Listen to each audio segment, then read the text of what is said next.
আজকে 3 মাস হয়ে গেছে তোর বোনকে বিয়ে করছি, তুই এখন পর্যন্ত আমারে ঘর সাজাই তো দূরের কথা, একটা সুতা পর্যন্ত কিনে দেস না। বোন জামাইয়ের অবস্থা কি? বোনটার কপালটা পুড়ছি, একটা হাইতের কাছে বিয়ে দিছি। আজকে তোরে আসার দিয়ে তোর পেটে গাইলে এলাম। তোকে কথা ছিল তোর বোনকে বিয়ে করলে তুই আমার ঘর সাজাই দিবি। আজকে 3 মাস হয়ে গেছে তোর বোনকে বিয়ে করছি, তুই এখন পর্যন্ত আমারে ঘর সাজাই তো দূরের কথা, একটা সুতা পর্যন্ত কিনে দেস নাই। এই বেটা কোন দিকটা পয়সা গেছি গা। এই দেশে বহু বাড়িওয়ালা আছে, ওগো বোনকে আমার কাছে বিয়ে দেওয়ার লেগে পাগল হয়ে গেছিল। তারপরও আমি তোর বোনকে বিয়ে করছি। এখন ফার্নিচার দিবি না ছাড় দেবো? তুই যা চাস সব দিব। আগামী 3 দিনের ভিতরে যদি তুই আমার ফার্নিচার কিনে না দাস, তাহলে তোর বোনকে ঠিক এরকম মাথায় তুলে তোর ঘরের মধ্যে দিয়ে যাবো, ঠিক আছে? মন থাকবো। জামাই আসসালামু আলাইকুম। ওয়ালাইকুম আসসালাম।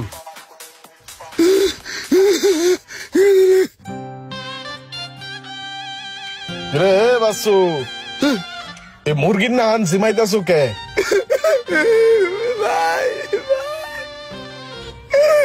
বোনের কপালটা শেষ ভাই, নিজের হাতে বোনের কপালটা পুড়িয়া গেছে। বোন জামাই আইছিল ভাই, আমার মাথায় ছিল বাজার ভাড়া ধরছিল, কইছে যে ফার্নিচার আর গর্ব না আসাই দিলাম। আরে ভাই জ্বালাইবে। তোমার দোকানের অবস্থাও তো বালা না, দোকানে মাল উঠাও না কে? বোনের কপালটা বাঁচাইলো আগে ভাই। আচ্ছা ঠিক আছে, কান্নাকাটি বাদ দাও। শোনো, তুমি একটু বাইরে বেরাও, তোমার আমি সলিউশন দিতেছি। আয়ো না ভাই, আমার সলিউশন দিয়েন না। একটু আগে জামাই রুমানে আমার সলিউশন দিয়ে গেছে, আর সলিউশনের লোড নিতে পারবো না ভাই। যদি পারেন কিছু ফার্নিচার দেন, ফার্নিচার দিয়ে বোন আমার ঘরটা হাজাই দেন, একটু উপকার করেন ভাই। আরে ঘাবড়ায়ও না, তোমার আমি সলিউশনই দিতেছি। ঘর হাজার না সলিউশনই দিব। আয়ো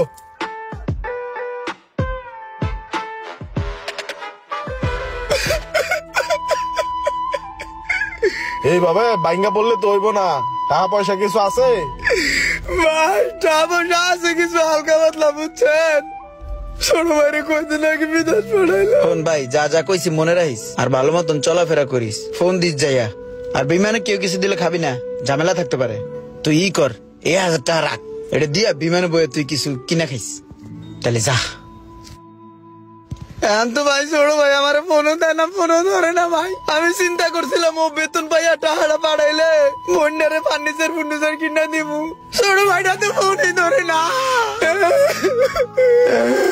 আচ্ছা শোনো, কানলে তো আর লাভ হইব না। লও ডাহা যাইয়া উত্তর বাড্ডা ফুজিটা আরে একটা দেওয়ান ফার্নিচার আছে, হেনে যাইয়া আগে ফার্নিচার দেখি, তারপর একটা ব্যবস্থা হইব না। ও ভাই আমার একটু বাঁচান ভাই। ওই ডাইতে যখন আমার আন গাইছে ভাই, এই কুস্কিরি করে রক্তটা টান খাইছে। ফুজিটা আরে দেখি ফার্নিচারের সমাহার, দেওয়ান ফার্নিচার, নগর ফার্নিচার, বাড্ডা ফার্নিচার, ওদিকে ডিসকাউন্ট ফার্নিচার। চল আগে দেওয়ানে ঢুকি। কিরে কত সুন্দর ফার্নিচার, আগুন পুরা মাঠ বলত তৈরি। না এটা পাথর কেটে কেটে বানায়। আরে এটা তো আরো সুন্দর। গেলাস গ্যালাস না, এটা কাছের। তাহলে তো হালকা ছ দিলি ভেঙে যাবি। বস, এটা 10mm গ্লাস, আপনি চাইলে দাঁড়ায় দেখতে পারেন, কারণ এটা অনেক মজবুত এবং টেম্পার গ্লাস। দেহি তুইটা ভাঙ্গে কিনা। এই নাম আর তোর বোন জামাই কি এটার উপরে উঠে নাচবো? যে এটার উপরে উঠে তুই টেস্ট করতেছ, এটার উপরে ভাত তরকারি দিয়ে ভাত খাইবো। আরে না বাইক নেবো না, ওর আয় যদি এটার উপরে লাফালাফি করে, এর লিগে একবারই চেক করে লইতেছি। ইমরান নাম, অন্য কিছু দেই আয়। ভাই সোফা নাই? জি স্যার, এই যে এই সাইডে সোফাগুলো সাজিয়ে রাখা হয়েছে। ওরে পিঙ্ক কালারের সোফা, শক্ত আছে না নরম আছে? আরে ওই পাশে কত সুন্দর একটা সোফা। শখ ভাই আমি তো ফালাইলাম, আপনি একলাই তো 3 জনের সমান ওজন। ভাগনা হইব না, 4-5 জন হলে তো অন্ধের কাছে ফালাইবো, তখন ভাঙিয়ে যেতে পারে গা। আপনি এক কাজ করেন, আপনি 2টা ফাল দেন, দেই দেওয়ানের মাল কত টেকসই চেক করি। তোর বাইক কি আমার মতন মোড়া হইব রে? চেষ্টা করে দেখতে পারেন, সমস্যা নেই। তো ব্যাপারটা বুঝতেছে না ভাই, আমি কিন্তু 100 কেজি ওজন। সমস্যা নেই, আপনি ওঠেন।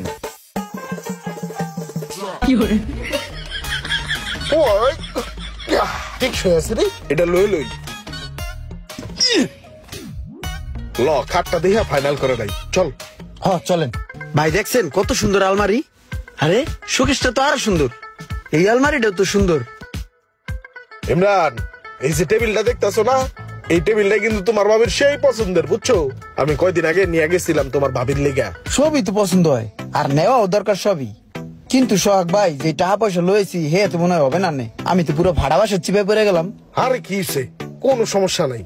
আমি এই জায়গার কাস্টমার না, আমার লগে তো একটা সিন পরিচয় আছে। তোমার ক্যাশ যা আছে ওটা দিলা, বাকিটা আমি কিস্তি সিস্টেম করে দিব না, চলো। ভাই তাহলে টোটাল বিল কত আইছে? 2,50,500 টাকা। 2,50,500 না? তাহলে ইমরান তোর কাছে কত আছে? আমার কাছে আছে 65,000।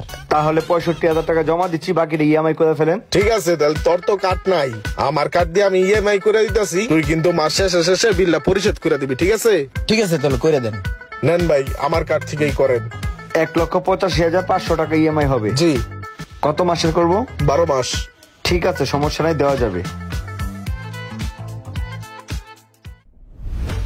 এই যে কিস্তির টাকাগুলোর লিগা কিস্তির লোকজন আইয়া বাসার ভিতরে অনেক হামলা দিতেছে, বুঝছো?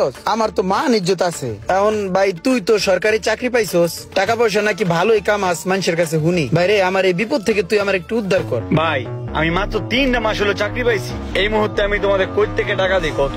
বাইরে তোরও তো আমি পড়াশোনা করাইছি, বাংলাদেশের উচ্চ শিক্ষায় শিক্ষিত করছি। এখন কত সুন্দর একটা চাকরি পাইছস, বাইরে একটু দেখবি না? এখনো দেখার সময় আমার হয় নাই ভাই, তাছাড়া আমি এখন অনেক ব্যস্ত আছি ভাই। তুমি ফোনটা রাখো, পরবর্তীতে তোমার সাথে কথা হবে। ফোন কাটলাম। তাহলে হন।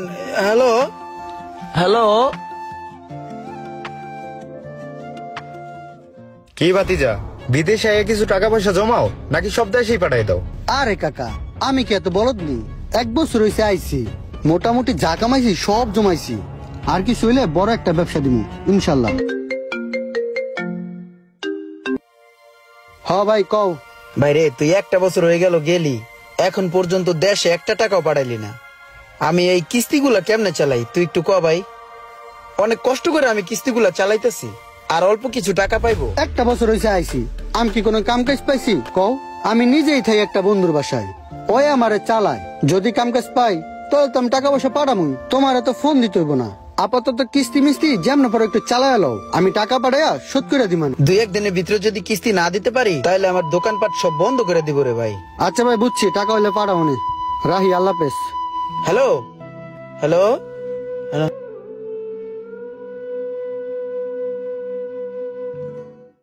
বাসু মিয়া, তাহলে তোমার অবস্থাটা কি এখন কৌদি? আর ভাই অবস্থার কথা কি কমু, 2 বছর হয়ে গেল গা, ছোটন গেল বিদেশ। ও আর আমার লগে ফোনে ঠিক মতন কথাও কয় না, আর টাকা পয়সাও পাঠায় না। তো একটা না বিদেশ গেছে, ফোন টোন দেয় না। তোমার আরেকটা বাইরে না পড়ালেখা শেষ করাইলা, ওটা কি করে? আরে ভাই আবার কোন কথা মনে করাই দিলেন? ওই তো বাংলাদেশের পড়ালেখা সব শেষ করছে, সরকারি চাকরি পাইছে। শুনছি মানুষের কাছে ভালো টাকা বেতন পায়, মেলা টাকা হওয়ার। কিন্তু আমার কোনো সময় ফোন টোন দেয় না, কোথায় আছে হেও কইতারি না। তোমার বোনের খবর কি এখন? তোমার বোন জামাইয়ের অবস্থা কি? বোনটার কপালটা পুড়ছি, একটা হাইতের কাছে বিয়ে দিছি, ওইটা হাইতে 2-3 দিন পর পর আই বানা ধরে, এটা দাও হেটা দাও, ফ্রিজ দাও, টিভি দাও, সাইকেল দাও। সুমিয়া, তোমার আগে আমি সাবধান করছিলাম, নিজের ভবিষ্যতের লেগে কিছু করো। এই ভাই বোন টাইম না, তোমার জীবন না রে তুমি শেষ করলা। আমাদের এই সমাজে অনেক বড় ভাই আছে যারা নিজের দায়িত্বগুলা পালন করলেও ছোট ভাইরা প্রতিষ্ঠিত হওয়ার পর তারা আর তাদের দায়িত্বগুলা পালন করে না।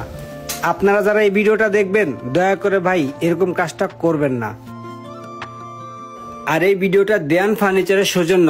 আপনাদের কারো যদি ফার্নিচার লাগে তাহলে অবশ্যই দেয়ান ফার্নিচারে যোগাযোগ করতে পারেন।